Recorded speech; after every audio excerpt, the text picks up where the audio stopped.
అంటే మీరు ఇప్పుడు అంతా తెలంగాణ రూటెడ్ స్టోరీసే కదండి వస్తున్నాయి. అవును. అంటే నెక్స్ట్ సినిమా మీరు ఎందుకు అట్లా ట్రై చేయలేదు?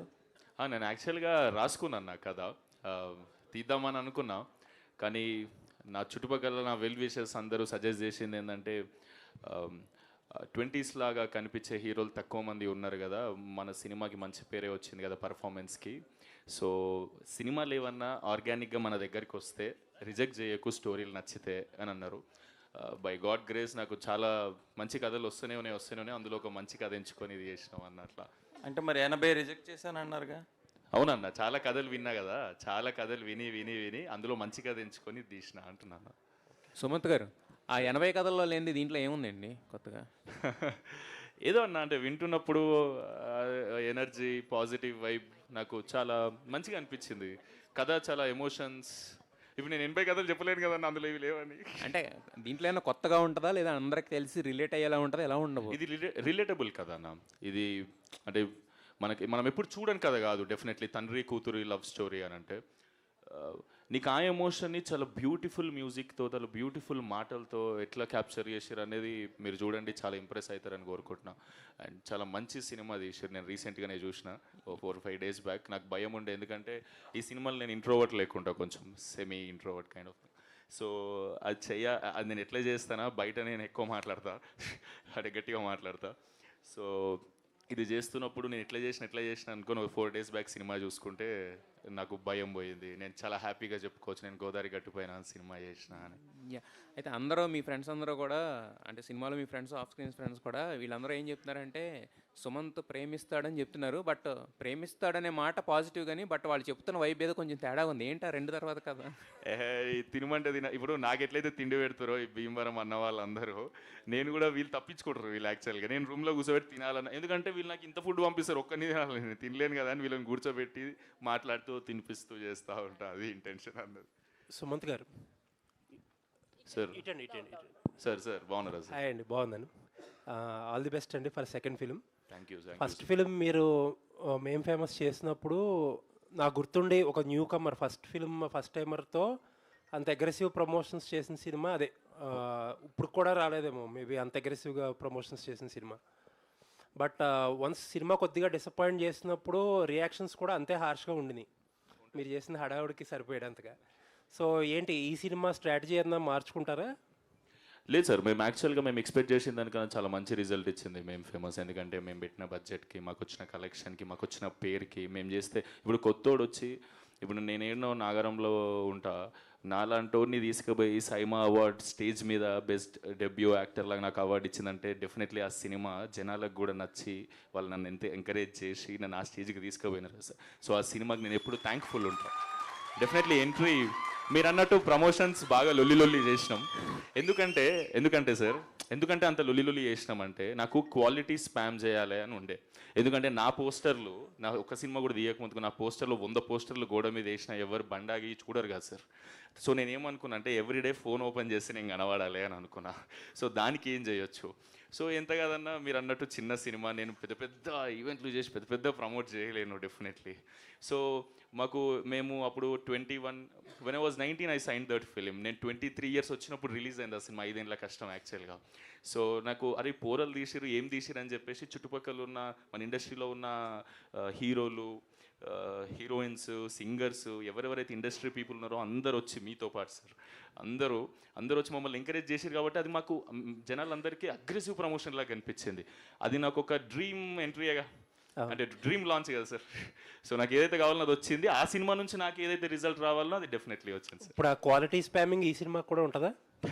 అంటే అట్లా కదా సార్, సినిమాకి తగ్గట్టు చేయాలి. అది కొంచెం హడావిడి సినిమా. ఇందాకన్నట్టు ఇది గోదావరి పడవలో పోతున్నట్టు సాయంత్రం ఎట్లుంటుందో ఆ ఫీల్, నలుగురు కూర్చుంటే గోదావరి పక్కన మాట్లాడుకుంటే ఎట్లుంటుందో ఆ ఫీల్ గుడ్ సినిమా సార్ ఇది. సో ప్రమోషన్స్లోని మేం ఫేమస్ సినిమాలోని, లేకపోతే ఇప్పుడు కూడా మాట్లాడుతున్న దాంట్లో మీ వాయిస్ మీకు ఒక టోన్ కొంచెం డిఫరెంట్గా ఉంటుంది. అవును సార్. బట్ సినిమాలో చూస్తే చాలా సబ్డ్యూడ్గా ఉంది. బట్ మీరు అన్నట్టు ఏంటంటే కొంచెం ఇంట్రోవర్ట్ క్యారెక్టర్. ఓకే, ఆ ప్రాసెస్లో అంటే ఒరిజినాలిటీని సప్రెస్ చేసుకుని ఒక క్యారెక్టర్ చేయడం కష్టం కదా? కొంచెం కష్టం అవుతుంది సార్ డెఫినెట్లీ. ఎందుకంటే నేను ఇందాక అన్నట్టు ఇక్కడ పుట్టి పెరిగినా కదా. సో ఈ అన్న వాళ్ళందరూ నన్ను కొంచెం ట్రైన్ చేసి ఆ స్లాంగ్కి తీసుకొచ్చి, ఇందాక మీకు స్పీచ్లో కూడా ఒక 2-3 డైలాగులు చెప్పిన, డెఫినెట్లీ ఆడ పుట్టి పెరిగినట్టు రాకపోయినా ప్రయత్నించిన అని అనుకుంటున్నా సార్. ఆల్ ది బెస్ట్ అండి. Thank you sir, thank you so much. Happy new year sir. Sumanth గారు, మేము ఫేమస్ కాము, అప్పుడు మహేష్ గారు చేశారు, సక్సెస్ అయింది, మంచిగా అయింది. దీనికి ఎవరు వేస్తారు అనుకుంటున్నారు? తెలియదు సార్. అయ్యో, వేస్తే మంచిదే డెఫినెట్లీ, కానీ నచ్చుతుంది అనుకుంటున్నావు సార్. ఏదో నేను నిజంగానే ప్రభాస్ ఫ్యాన్ ఇందాక అన్నట్టు. ఈ అన్న వచ్చే స్టోరీ చెప్పినప్పుడు ఇలా వర్షం రిలీజ్ సీన్ ఉంటుంది, ఇట్లా ఇట్లా ఇట్లా హీరోయిన్ని తీసుకొని సినిమా చూపిస్తావు, ఇట్లా హల్చల్ చేస్తావు అని చెప్పి చెప్పిండు. నేను చాలా ఎగ్జైట్ అయినా. ఆ టీజర్లో మీరు చూస్తారు కదా, ఇట్లా ప్రభాస్ అన్నా అంట. సో అదే వైబ్ అది. డెఫినెట్లీ పెద్దోళ్ళు చూస్తే ఎవరి నుంచి అయితే మనం ఇన్స్పైర్ అవుతామో, ఎవరినైతే మనం అడ్మైర్ చేస్తామో, వాళ్ళు మన వర్క్ చూసి అప్రిషియేట్ చేయాలని డెఫినెట్లీ కోరుకుంటాం కదా. సో అది అవ్వాలనే కోరుకుంటున్నాను నేను కూడా. ఇందులో హీరోయిన్ పేరు మాయ కదా, అవును సార్. ఏ మాయ చేసామంటున్నారు. సో అంటే నాగ చైతన్య అది ఏ మాయ చేసేలో కూడా అందులో హీరోయిన్ క్రిస్టియను హీరో, అది ఇందులో కూడా హీరోయిన్ క్రిస్టియన్ లాగే కనిపిస్తుంది. అంటే దానికి దీనికి ఏంటి కంపేర్ చేసుకుంటే? లేదు, అట్లా కంపారిజన్ ఏం లేదు సార్. కాకపోతే ఒక్క కంపారిజన్ ఏంటంటే అది ఫీల్ గుడ్ సినిమా, ఇది ఫీల్ గుడ్ సినిమా సార్. అది ఒక అర్బన్ ఏరియాలో అవుతుంది అని అంటే, ఇది ప్యూర్ పల్లెటూరు, మన ఎమోషన్స్, మన బాబాయ్, పిన్ని, ఫ్రెండ్స్, డాడీ, ఈ జోన్ ఎట్లుంటుంది సార్ మన ఊర్లలో, ఆ జోన్ని క్యాప్చర్ చేసిండు అన్న. గోదావరి గట్టుపైన అంటే అసలు యాక్చువల్ చెప్పాలంటే ఇది సంక్రాంతి వైబ్ ఉన్నటువంటి ఇప్పుడున్న టైంలో రిలీజ్ చేసుకోకుండా తర్వాత ఎందుకు రిలీజ్ చేస్తున్నారు? తర్వాత అంటే ఇంకా కాపీ రెడీ కాలేదు సార్. సినిమా మొన్ననే ఫైనల్ షూట్ అయిపోయింది. సో అంటే ఫైనల్ కాపీ రెడీ కానీ ఎంతగానో కొంచెం టైం పడుతుంది కదా సార్. సో మా టైం లైన్స్ అక్కడికి ఉన్నాయి అనమాట, కొంచెం లేట్. ప్రొడ్యూసర్ గారు సరే, జనరల్గా అంటే ప్రొడ్యూసర్లు ఎవరైనా కూడా కొంచెం బయట రావడానికి వాటికి పెద్ద మొహమాట పడరు. మీరేంటి సార్ మొహమాటానికి బ్రాండ్ అంబాసిడర్లా ఉన్నారు, ఏంటి అంత మొహమాటం దేని గురించి? అంటే నాకు ఇక్కడ పెద్ద వర్కింగ్ ఉండదు కదా sir. Actors, directors, they will take care. అంటే బేసిక్గా ఎవరైనా ప్రొడ్యూసర్ ఒక రెండు స్ట్రాటజీలు ఉంటాయి. ఎవరైనా అంటే ఒక 10 minutes నాట్ చెప్పమంటారు, లేదంటే ఫుల్ నెరేషన్ అంటే ఒక 2-3 hours అంటారు. మీరు 8 గంటలు ఆయన ఏం చెప్పారు, మీరేమన్నారు సార్? నచ్చింది అందుకే మళ్ళీ చెప్పాను. ఓకే, సో అంటే 80 సినిమాల్లో లేనిది మీరు ఈ సినిమా అంటే ఫస్ట్ సినిమా కదా మీకు ఇది. సో 80 సినిమాలు విని 80 సినిమాలు కథలు రిజెక్ట్ చేసిన తర్వాత ఆయన కూడా ఆల్మోస్ట్ 80 అంటున్నారు. సో ఏంటి ఈ సినిమాలో మీకు అంత బాగా నచ్చింది ఏంటి? అంటే మీ సైడ్ తీస్తున్నారన్నా, లేదంటే గోదావరి బ్యాక్డ్రాప్ నచ్చింది ఏంటి? మీ సినిమాలో ఏం బాగా నచ్చింది? ఎస్థెటిక్స్ బాగుంటాయి సార్ ఫిలింలో. అంటే మీకు స్టోరీ రాసిన పద్ధతి చాలా అంటే చాలా బాగుంటుంది. రైట్ టైంలో ట్యాప్ చేస్తాడు అన్నీ. అంటే ఇక్కడ ఇంటర్వెల్ దగ్గర, దాని తర్వాత మీకు అన్నీ బ్యూటిఫుల్గా ఉంటాయి. మిగతా సినిమాలో నాకు అట్లా అనిపించలేదు. Okay, wish you all the best అండి. Thank you.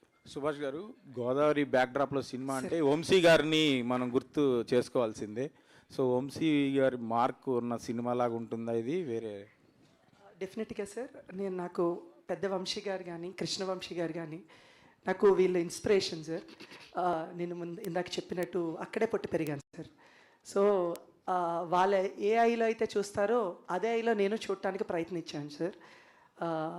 They are seniors, వాళ్ళ దగ్గర నుంచి చాలా నేర్చుకుని ఇన్స్పిరేషన్గా తీసుకునే ఈ సినిమాలో కూడా ఒక పెళ్లి సీక్వెన్స్ అలాంటివి ఉంటాయి సార్. కంప్లీట్ రూరల్ స్టైల్లో ఉండే ఒక మంచి పెళ్లి సీక్వెన్స్. అక్కడి నుంచి చాలా ఇన్స్పైర్ అయ్యాను సార్. ఆయన ఎప్పటి నుంచో గోదావరిలోనే తీస్తారు పెద్ద వంశీ గారు. కృష్ణవంశీ గారు కూడా ఇప్పుడు మన రీసెంట్గా రిలీజ్ అయింది మురారి కూడా. నేను ఎప్పుడో చిన్నప్పుడు నాకు ఊహ తెలియనప్పుడు చూశాను అనమాట. ఆ సినిమాలు నాకు చాలా ఇష్టం సార్. ఆ వైపునే ఇక్కడ తీసుకురావడానికి ట్రై చేశాను సార్, ఒక ప్రయత్నం చేశాను. అలా ఖచ్చితంగా ఉంటుంది సార్. అన్న ఎవరైనా ఏదేనంటే 1-2 సార్లు కష్టపడి చేశారండి. అంటే నాకు తెలిసి యాక్టర్ పని అదే సార్, అది చేస్తే చాలు సార్ ఏ డైరెక్టర్ కన్నా. అంతే, ఇన్ స్పెసిఫిక్గా ఈ రీజియన్, ఈ భాష అని ఏం చూడలేదు సార్. యాక్టర్ని కావాలి, యాక్టర్ని తీసుకున్నాను అంతే సార్. టీచర్గా